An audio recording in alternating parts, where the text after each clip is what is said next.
Halo Sobat Mania, kembali lagi di BRC Official. Ada kabar menarik nih mengenai rumor transfer striker asal Liberia, Abu Razak Kamara, kian panas. Setelah namanya lebih dahulu dikaitkan dengan Persebaya Surabaya, PSM Makassar disebut serius memburu tanda tangan bomber berusia 28 tahun itu. Nah, yang menarik, Kamara diketahui baru saja mengikuti akun Instagram resmi PSM Makassar. Hal ini memicu spekulasi bahwa proses negosiasi sudah berjalan. Sinyal digital ini tentu saja menjadi perhatian para penggemar sepak bola tanah air, khususnya fans PSM. Di era modern, interaksi media sosial kerap menjadi indikator awal ketertarikan seorang pemain terhadap klub tertentu.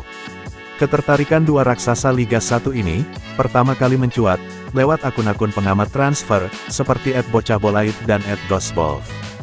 Persebaya disebut lebih dulu menjajaki komunikasi, namun PSM bergerak cepat setelah ditinggal striker asing mereka, Nermin Haljeta.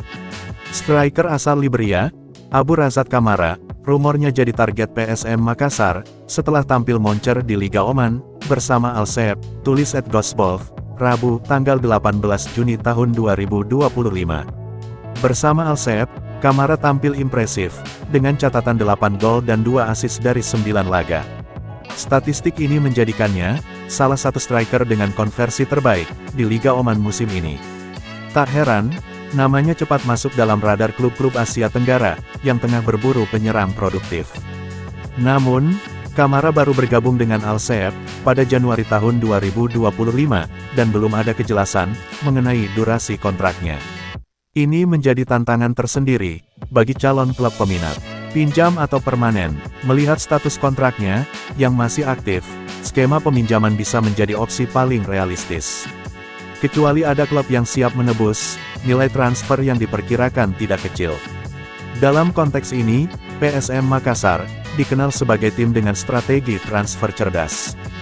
Jika benar Kamara menjadi target utama, kemungkinan negosiasi sedang dalam tahap lanjutan. Meski belum ada konfirmasi resmi dari manajemen klub maupun sang pemain, aksi follow akun PSM Makassar oleh Kamara jelas bukan tanpa makna. Dalam dinamika sepak bola modern, langkah tersebut sering menjadi penanda awal kesepakatan atau minimal minat serius. Kini tinggal menunggu siapa yang lebih cepat mengajukan tawaran resmi ke Al Saeb, PSM atau Persebaya. Nah itu dia sobat untuk update kabar hari ini. Bagaimana pendapat kalian sobat? Tulis pendapat kalian ya sobat, dan jangan lupa like, komen dan subscribe.